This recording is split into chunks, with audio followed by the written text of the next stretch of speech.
할렐루야. 참 귀한 교회 성도님들께서 또 당회에서 또 목사님께서 함께 말씀을 전하고 은혜 받을 수 있는 기회를 주셔서 감사를 드립니다. 참 은혜로운 교회, 참 복된 교회, 참 부흥하는 교회, 소문이 너무 좋은 교회, 생명이 살아서 역사하는 교회. 아멘을 어디서 배웠어요? 어디서 배우기는 목사님한테 배우지. 이런 좋은 교회에서 함께 말씀으로 은혜 나누게 되어서 감사를 드립니다. 코치, 카트라는 제목으로 영화가 제작된 실화 이야기입니다. 공부는 담을 쌓고 싸움질만 하던 빈민가 어린이들이 모인 농구팀이 있었습니다. 승리라고는 해본 적이 없는 만년 꼴찌팀이었습니다. 이 꼴찌팀에 켄 카트라는 코치가 부임을 하게 됩니다. 사람들은 쟤들은 가능성이 없어, 쟤들은 실패자야, 쟤들은 낙오자야, 쟤들은 안 돼, 끝장난 애들이야, 이미 싹시 노란 아들이야 비난하고 손가락질하고 포기해버렸습니다. 그런데 이 카트 코치는 아이들에게 존중이 대하고 그들의 인격을 대우하면서 격려함으로 그들을 잘 지도했습니다. 너희들은 패배자가 아니다. 너희들은 낙오자가 아니다. 너희들은 실패자가 아니다. 너희들도 승리자가 될 수 있다. 인격적으로 존중하며 그들을 격려했습니다. 결국 어떻게 되었을까요? 그 만년 농구 꼴찌팀 아이들이 미국 자기들 주에서 연승을 하여서 챔피언이 됩니다. 그리고 그 아이들이 대부분 대학에 들어가게 되었습니다. 비난과 질책과 책망과 또 꾸지람 대신에 그들을 존중하는 마음으로 그들을 격려했더니만 그들의 인생 행로가 바뀌어지게 된 것입니다. 격려라는 것은 사람들에게 용기와 힘을 불어넣어 주어서 최악의 상황도 견디어내게 하게, 이겨내게 하고 인생의 행로를 바꾸게 하는 것, 그것이 격려라고 말할 수 있습니다. 히브리서 4장 20절에 보면 서로 돌아보아 사랑과 선행을 격려하라 이렇게 말씀하는데, 여기 격려라는 단어는 헬라어로 파록시스몬이라는 단어입니다. 안위하다, 위로하다, 돕다, 용기를 주다, 이런 뜻을 가지고 있습니다. 그러므로 격려라는 것은 사람들에게 용기와 힘을 불어넣어줘서 최악의 상황도 견디고 버티고 이기게 하여서 결국 인생의 행로를 바꾸는 것, 그것이 격려라고 성경에서는 말하고 있는 것입니다. 격려는 힘과 용기를 불어넣어 주어서 사람을 성장하게 하고 사람을 뻗어나가게 하는 활력소라고 말하고 있는 것입니다. 최고의 예술가, 최고의 운동가들을 살펴보십시오. 하루아침에 최고의 예술가, 운동가가 되지 않습니다. 수많은 인고의 세월을 지나야만 최고가 될 수가 있는 것입니다. 그런데 그 수많은 인고의 세월 속에 보면 연습해도 성장하지 않습니다. 연습도 하기 싫습니다. 전진이 없습니다. 실수하게 되기도 합니다. 슬럼프에 빠지게 되기도 합니다. 그것들을 이겨내지 못하면 최고의 선수가 될 수가 없는 것입니다. 그것들을 내지 못하면 최고의 예술가가 될 수가 없는 것입니다. 어떻게 하면 그 수많은 세월 속에서 그 모든 것을 견뎌낼 수가 있느냐? 스스로 그것을 이겨내고 극복할 수가 없습니다. 그럼 그것을 어떻게 극복합니까? 배후에 있는 부모나 좋은 선생님들이 끊임없이 그들이 슬럼프에 빠질 때도, 그들이 연습하기 싫을 때도, 그들이 실수할 때도, 좌절할 때도 부모나 배후의 좋은 선생님들이 끊임없이 격려해 줍니다. 그 부모와 선생님들의 끊임없는 격려, 그 격려를 통해서 힘과 용기를 내고 그것을 극복해내므로 최고의 예술가, 최고의 운동선수가 되는 것입니다. 바로 이것이 격려의 효과라고 말할 수 있는 것입니다. 격려란 무엇이냐? 사람에게 힘과 용기를 주어서 뻗어나가게 하고 성장하게 하고 일어서게 하는 원동력, 그것이 바로 격려라는 것입니다. 여러분, 상주 수문교회가 너무 좋은 교회가 될 수 있었던 원동력이 어디 있을까요? 목사님한테 있어요. 장로님한테 있어요. 아니야, 권사님한테 있어요. 누구한테 있을까요? 첫째는 하나님의 은혜인 줄로 믿습니다. 그 다음에는 성도 한 사람 한 사람이, 재직 한 사람 한 사람이, 헌신자 한 사람 한 사람이 서로 격려하고 도와주고 교회를 세워갔기 때문에 가장 아름다운 교회로 세워지게 된 줄로 믿습니다. 요즘 사람들에게 필요한 것은 격려라고 말할 수 있습니다. 왜 그럴까요? 사람들은 지쳐있고 피곤에 찌들어 있고 힘들어하고 있고 우울증, 스트레스, 대인 공포증, 여러 가지 삶의 어려움을 어깨에 한가득 지고 살아가고 있습니다. 요즘 우리나라 청년들 54만 명이 동굴 속에 숨어서 산다고 합니다. 동굴 속에 숨어 산다는 것은 사회에 적응하지 못해서 스스로가 고립되고 스스로가 숨어서 살아가는 것을 이야기하는 것입니다. 그러므로 요즘 우리에게 필요한 것은 서로 으르렁거림, 서로 나를 세움, 서로 눈을 훑혀봄, 약점과 단점을 물고 끝까지 떠듬, 그것이 필요한 것이 아니라 요즘 모든 사람들에게 필요한 것은 바로 격려, 힘과 용기를 북돋워줘서 일어서게 하고 뻗어나가게 하고 용기를 내어서 다시 회복되게 하고 다시 성장하게 하는 격려가 요즘 사람들에게 필요하다라는 것입니다. 오늘 본문을 보시면 이 격려를 통해서 위대한 일을 이룬 여호수아를 볼 수가 있습니다. 여호수아는 가나안 땅을 입성하기 전에 그에게 격려가 절실히 필요했습니다. 왜 격려가 필요했을까요? 가나안 땅 입성을 앞두고 여호수아를 두렵게 하는 것들이 있었기 때문에 그렇습니다. 여호수아를 두렵게 하는 것들이 무엇이었을까요? 첫째는 오늘 1절에 보면 이런 말씀을 합니다.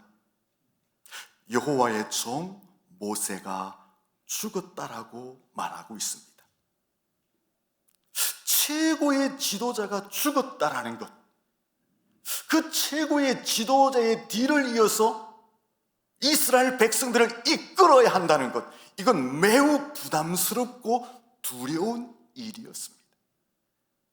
두 번째는 하나님이 주시겠다고 약속하신 젖과 꿀이 흐르는 가나안 땅, 공짜로 얻을 수 있는 땅입니까? 누워서 떡 먹듯 차지할 수 있는 땅입니까? 아니죠. 전쟁을 치열하게 해서 피를 흘려서 정복해야 하는 곳이 가나안 땅이었습니다. 근데 그 가나안 땅은요, 높은 성곽들이 이미 만들어져 있었고, 최신형 무기, 철제 무기가 갖추어져 있었고, 훈련된 군사들이 있었고, 군사 조직이 있었고, 군사 전략이 있었고, 특별히 안악자손 같은 큰 키를 가진 용병들이 있었습니다. 거기에 비해서 지금 이스라엘 백성들은 어떤 모습을 하고 있습니까? 430년 동안 애굽에서 종노릇했습니다. 그리고 지금 광야에서 40년을 걸어왔습니다. 지쳐 있습니다. 힘든 상태입니다. 거기다가 이 이스라엘 백성들에겐요, 잘 훈련된 군사는 있을 수가 없죠. 종으로 살고 광야에서 살았는데 좋은 무기 있을 수가 없죠. 여러분, 이렇게 전쟁터에 나가면 어떻게 될까요? 백전백패하게 되는 것입니다. 싸워 보나 마나 패배하게 되는 것입니다. 그러니까 여호수아는 물론이고 이스라엘 백성들도 가나안 땅 앞에서 충분히 두려워할 수 있고 맥이 빠질 수 있는 상황이었다라는 것입니다. 그 상황에 하나님께서 여호수아에게 나타나셔서 격려의 말씀을 해주십니다. 오늘 5절에 보시면 이런 말씀을 해주세요. 모세와 함께 있었던 것 같이 너와 함께 있을 것이다. 너를 떠나지 않고 너를 버리지 않을 것이다. 이 하나님의 한 말씀은 여호수아에게 엄청난 힘과 용기를 불어넣어주는 격려의 말씀이었습니다. 왜 그럴까요? 모세와 함께 했던 하나님을 여호수아는 40년 동안 모세 옆에서 눈으로 보고 몸으로 체험했습니다. 세계 가장 강대국이었던 애굽, 가장 강한 왕 바로를 꺾어버리시고 이스라엘 백성들을 자유케 하시는 그 하나님, 홍해를 건너게 하시는 그 하나님, 만나와 메추라기를 먹이시는 그 하나님, 불기둥과 구름기둥으로 인도하시는 하나님, 반석을 쳐서 물을 내시는 하나님, 한 벌의 옷과 한 켤레의 신발로 40년을 지나게 하신 하나님, 전쟁에서 승리케 하시는 그 하나님을 여호수아는 누구 옆에서 봅니까? 모세 옆에서 눈으로 보고 몸으로 체험한 것입니다. 여러분, 눈으로 보고 몸으로 체험한 것을 무슨 교육이라고 하죠? 현장 실습, 현장 체험. 옛날에 이런 프로그램이 있었습니다. 무슨 프로그램? 삶의, 예? 저는 잘 몰라요. 체험 삶의 현장입니까? 직접 눈으로 보고 몸으로 체험한 것을 삶의 체험 현장이라고 말해요. 지금 여호수아는 모세 옆에서 40년 동안 하나님의 행하신 것들을 다 눈으로 보고 몸으로 체험한 거예요. 그 하나님이 나타나셔서 내가 모세와 함께 했던 것처럼 내가 너와 함께 할 것이다. 이 말을 듣는 순간 여호수아에게는 엔돌핀, 도파민이 팍 솟아나는 거예요. 힘과 용기가 솟아나는 거예요. 그래서 여호수아가 요단강을 건너가잖아요. 여리고성을 정복하잖아요. 그리고 가나안 땅을 정복해서 차지하게 되는 것입니다. 이것이 바로 격려의 효과라는 것입니다. 격려는요, 힘을 내게 하고 일어서게 하고 자신감을 갖게 하고 성장하게 하고 뻗어나가게 하고 사명을, 아멘, 좀 세게 하있어. 아까는 잘하더만 왜 이래 심각해집니까? 격려는요, 힘을 내게 하고 일어서게 하고 뻗어나가게 하고 성장하게 하고 하나 되게 하고 사명을 감당하게 하고 다시 부흥케 하는 기적을 이루게 하는 줄로 믿습니다. 발명왕 누굽니까? 에디슨. 하지만 그가 어린 시절은요, 공부 못하는 아이, 이해력이 부족한 아이라는 꼬리표가 붙어 있었습니다. 선생님들은 야는 머리가 둔하여서 앞으로 아무것도 할 수 없는 아이라는 포기의 말을 하였습니다. 어린 아이, 이 에디슨의 마음에 얼마나 상처가 되고 얼마나 힘이 들었겠습니까? 어린 아이인데. 하지만 단 한 사람은 포기하지 않습니다. 에디슨의 손을 꼭 잡아줍니다. 누굴까요? 엄마. 한번 따라합니다. 엄마. 어머니 하면 좀 멀죠? 엄마가 에디슨의 손을 탁 잡고 눈을 마주치면서 이렇게 말을 합니다. 에디슨, 너는 다른 아이들과는 특별한 아이란다. 네가 포기하지 않고 계속 도전한다면 너는 반드시 세상을 빛내는 위대한 사람이 될 것이다. 이 엄마는 너를 끝까지 응원한다. 그 조그만한 에디슨의 가슴에 엄마의 격려 한마디가 불을 태웁니다.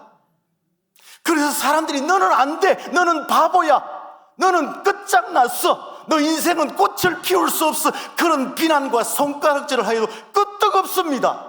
엄마의 격려 한마디가 그걸 극복해내게 하는 거예요.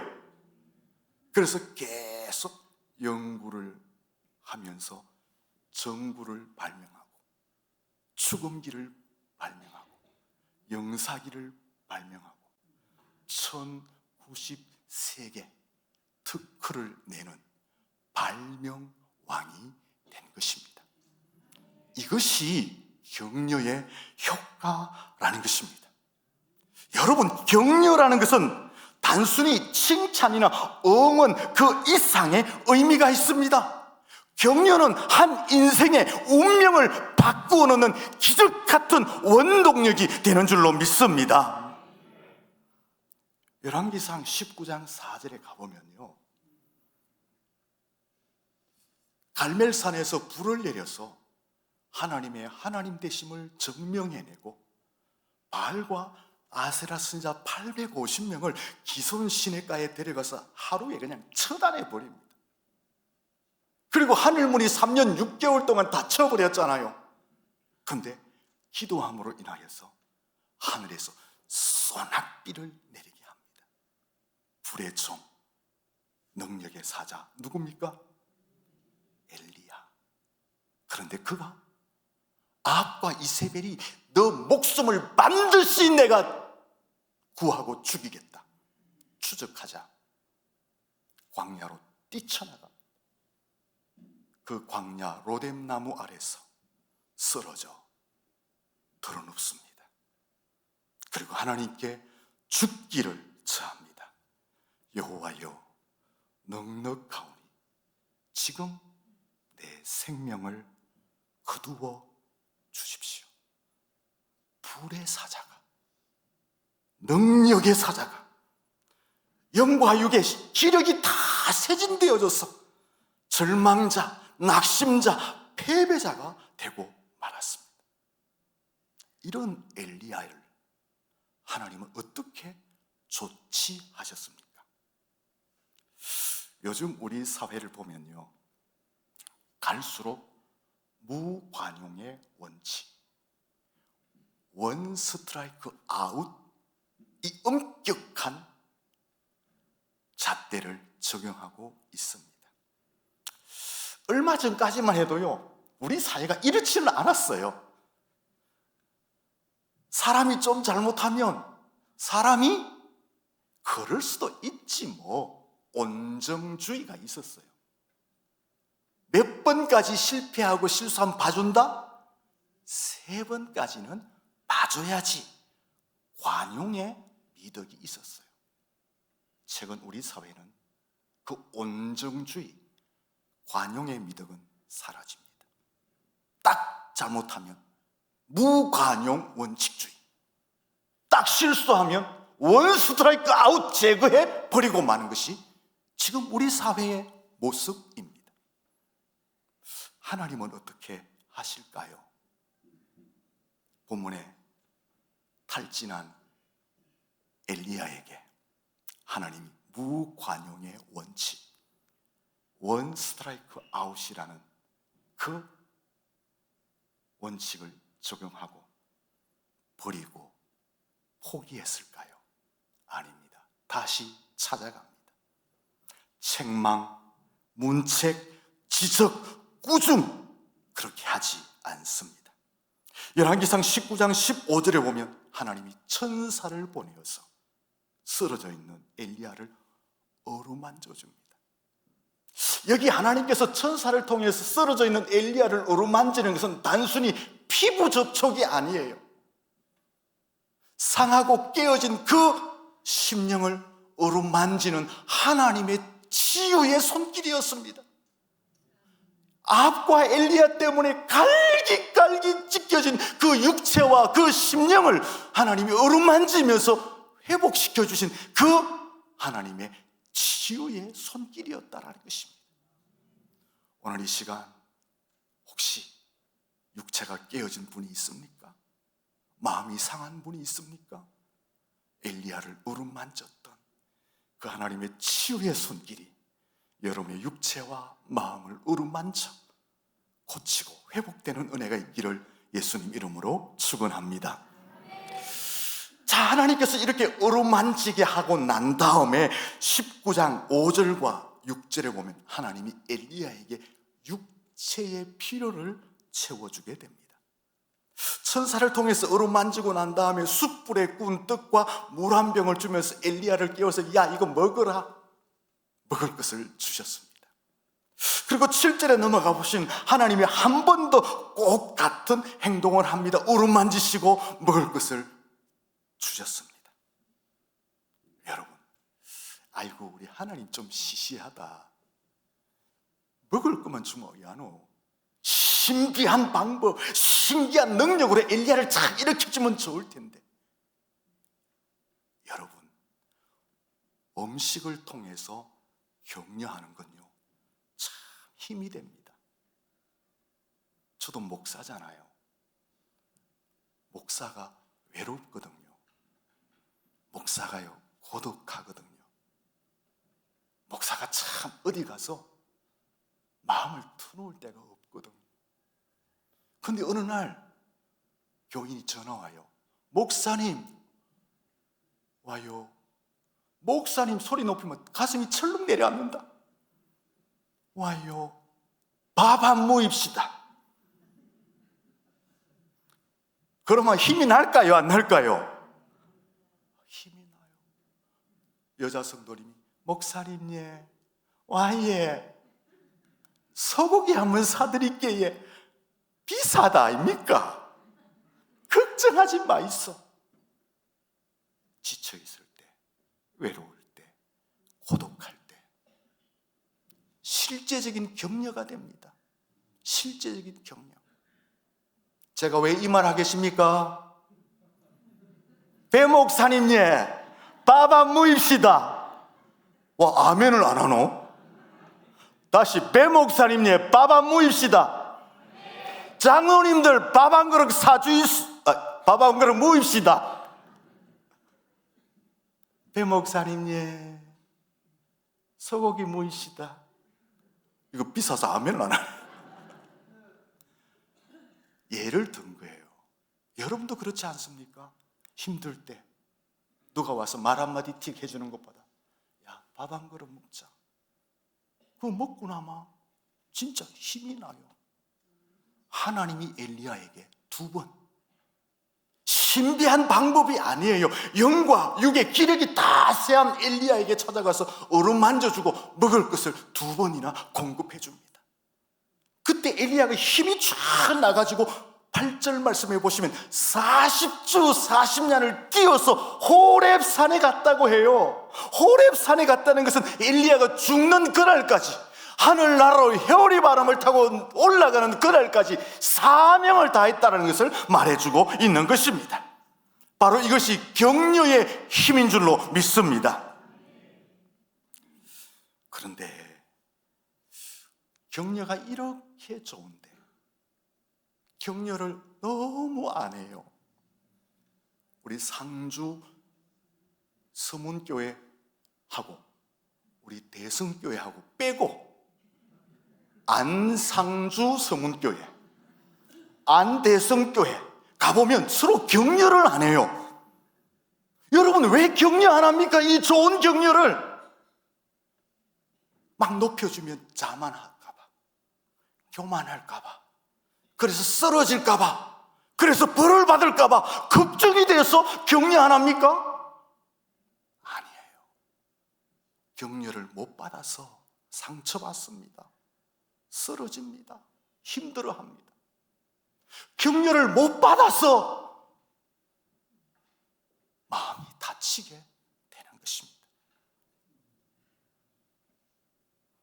여러분, 지적하고 꾸중하고 비판하고 책망하면 정상인도 얼간이가 됩니다. 정상인도 굳어버립니다. 의욕을 잃어버립니다.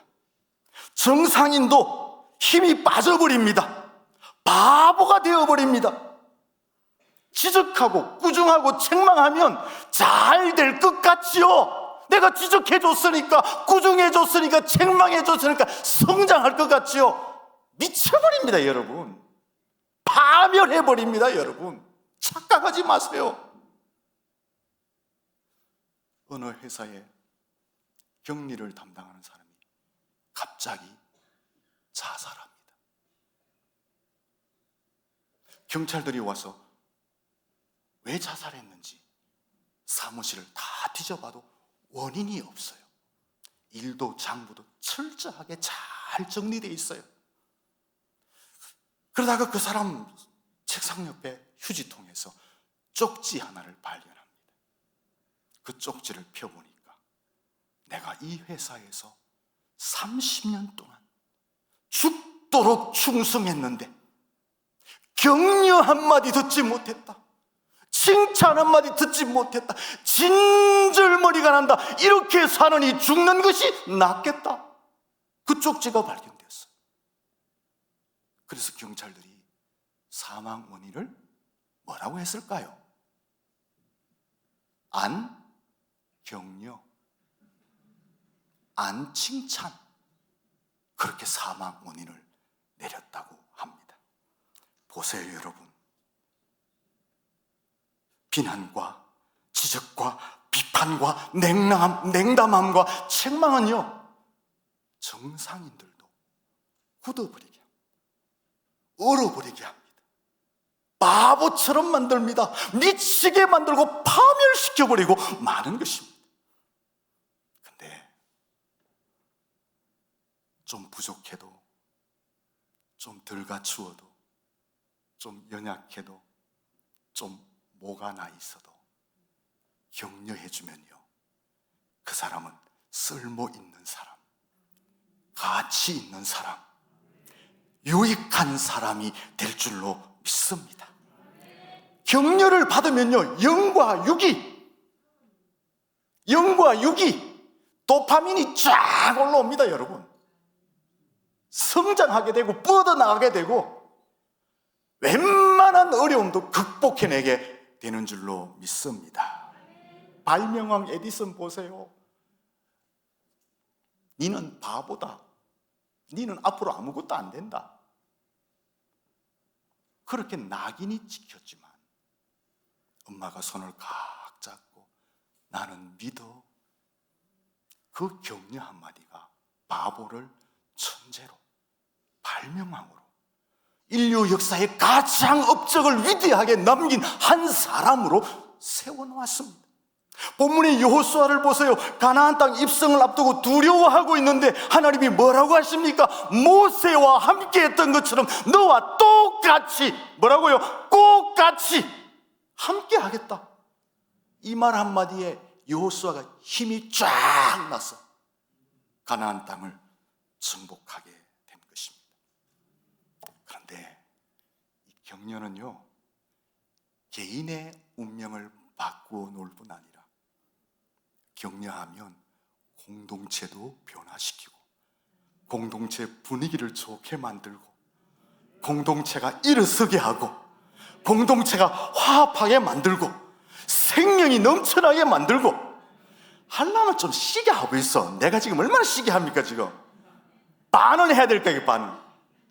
이 격려는요, 개인뿐 아니라 공동체를 일어서게 하고 화합되게 하고 뭉치게 하고 뻗어나가게 하고 성장하게 하고 생명이 풍성이 넘쳐나게 할 줄로 믿습니다. 2020년 초반에 독일의 축구는 녹슨 전차라고 불리우며 최악의 슬럼프에 빠집니다. 독일 축구 최고 아닙니까? 그 당시 선수들은 언론에서 얼마나 욕을 많이 합니까? 우리나라도 축구 선수 잘못하면 욕 막 하잖아요. 주눅이 듭니다. 그래서 팀 분위기가 살벌하게 되었습니다. 그때 크리스만이라는 감독이 부임을 하게 됩니다. 그리고는 파격적인 행보를 하게 됩니다. 선수가 운동장에서 시합장에서 잘못하면 너 왜 잘못했어? 너 왜 거기 있었어? 너 왜 저리 패스했어? 너 팀워크 엉망이야. 너 개인 기술이 없어. 지적하지 않고 실수해도 어떻게 했을까요? 네? 자, 손 한번 내보세요. 이분한테 시작. 이분한테 격려라고 했잖아요. 답을 말했잖아요. 그래, 다시 시작. 그리고 팀이 패배하고 들어오면요, 분위기가 엉망이잖아요. 그렇게 하지 않습니다. 오늘 너희들의 투지는 최고였다. 오히려 격려해 줬습니다. 자존감을 높여준 거예요. 언론들이 말합니다. 너무 오냐 하는 거 아닙니까? 결과가 어떻게 되었을까요? 2006년 월드컵 때 이 독일 선수들이 환상적인 플레이를 하여서 4강에 올라가고 3등까지 올라가면서 전차 군단을 부활시키게 됩니다. 격려가 얼어붙은 그 팀, 녹슨 전차의 팀을 부활하게 만들었다라는 것입니다. 보세요. 격려라는 것은요, 한 개인도 인생의 행로를 바꾸어 놓지만 격려를 하면 공동체의 행로도 바꾸어 놓게 되는 줄로 믿습니다.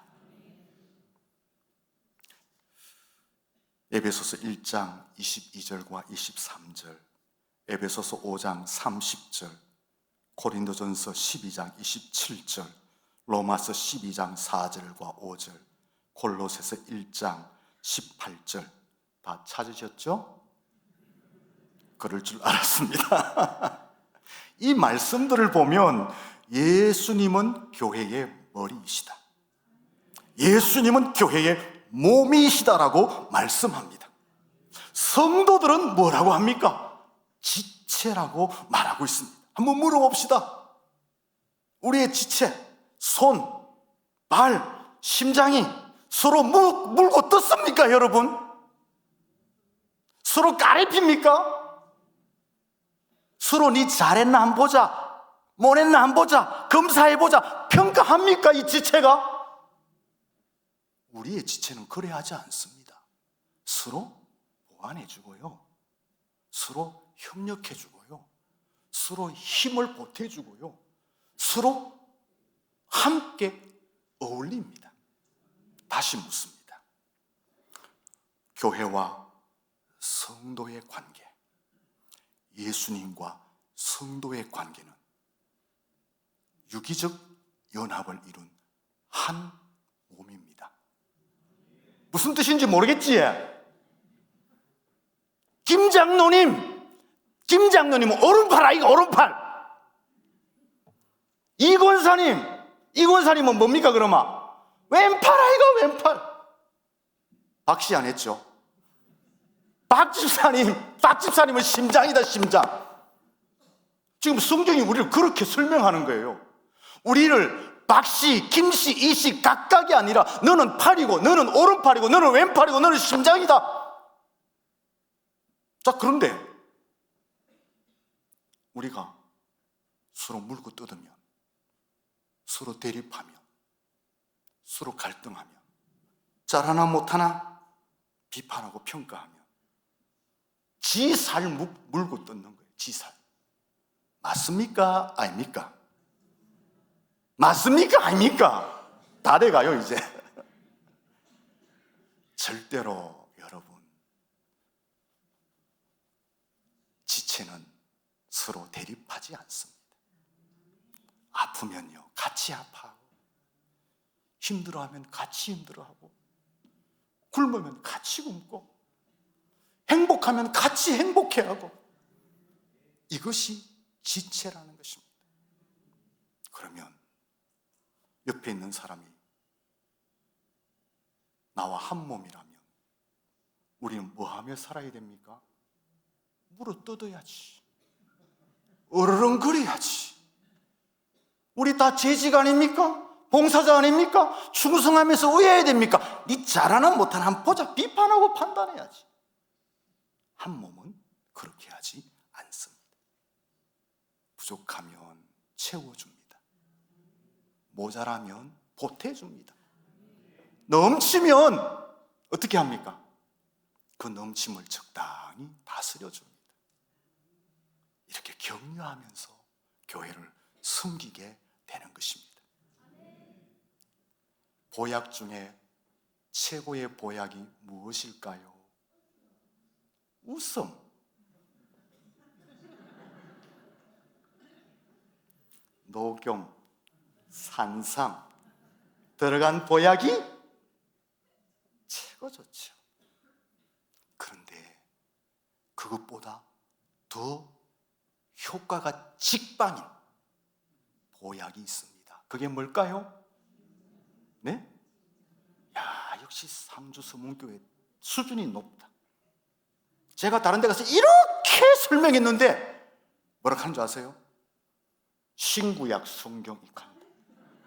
맞는 말인데 지금 내가 무슨 설교합니까? 격려하자 하고 있는데 최고 보약이 뭐예요? 하니까 신구약 성경. 내가 할 말이 없더라고요. 그래서 최고 보약은 격려입니다. 왜 그럴까요? 산삼, 녹용 들어간 것은 우리 몸만 다시 북돋아 줍니다. 격려는요, 우리의 몸만 북돋아 주는 것이 아니라 우리의 마음, 우리의 정신까지 북돋아 주게 되는 것입니다.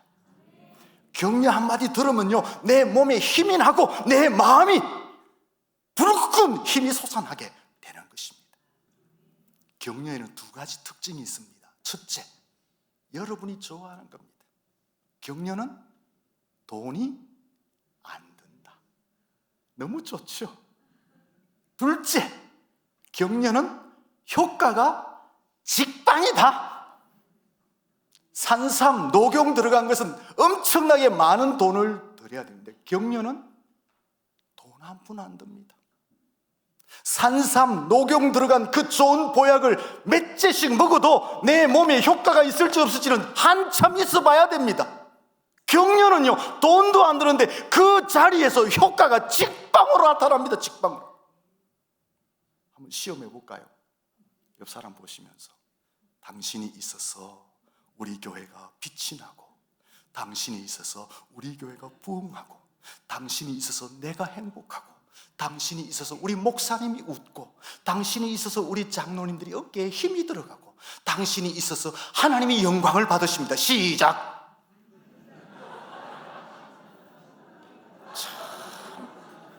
잘하시네. 다 외우신 모양이네. 보세요 여러분, 격려라는 보약은요 돈도 안 들지만 그걸 받는 순간 직방으로 효과가 납니다.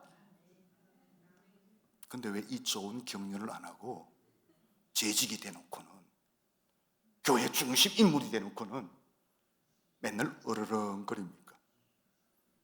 안상주 서문교회 말이라. 여 말고 이런 사람이 있어요.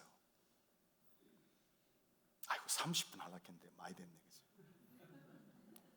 목사님, 그래도 내가 안 가면 누가 가겠습니까? 내라도 발음만 해야 안 됩니까? 아, 이런 게 꼭 있더라니까. 어느 교회 가니까 맞지? 하면 또 옆에서 뭐라 합니까?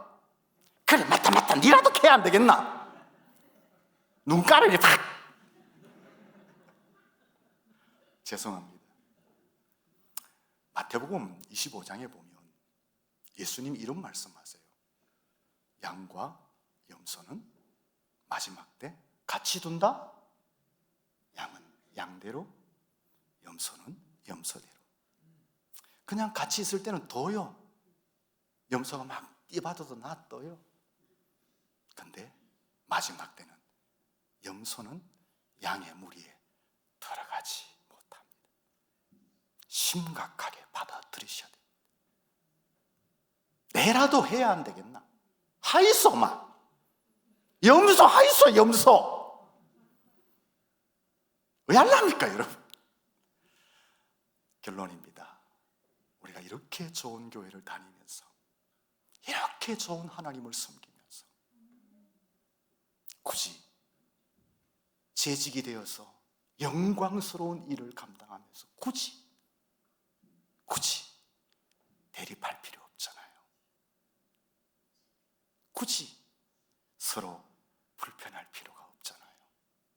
이 좋은 교회, 이 좋은 하나님, 이 좋은 직분을 감당하면서 서로 웃으면서, 너 때문에 내가 행복해, 너 때문에 우리 교회가 생기가 막 돌아, 너 때문에 우리 목사님 한번 봐, 입이 막 찢어져 이렇게, 우리 장로님 어깨 막 뽕이 올라가잖아. 이렇게 교회 생활하면 얼마나 행복해요. 지금 그렇게 하시나 봅니다. 안상주 서문교회가 그래 한다네. 오늘 재직 세미나를 하면서 재직이 무엇이냐 이 설교 준비하려다가 정말 이 시대에 필요한 게 뭐냐, 사회든 교회든 서로 격려하는 것이 필요하지 않겠어요? 지금 우리 사회도 갈기 찢어졌어요. 전 세계 지금 폭탄이 막 사람을 다 죽여놓고 있어요. 한국교회 똑같습니다. 그래서 정말 필요한 것이 뭘까? 서로 격려하는 것. 사랑하는 성도 여러분, 이제 앞으로 격려하며 사시고 올 한 해만이라도 격려해 보세요. 기적이 일어날 줄로 믿습니다. 기도하겠습니다. 하나님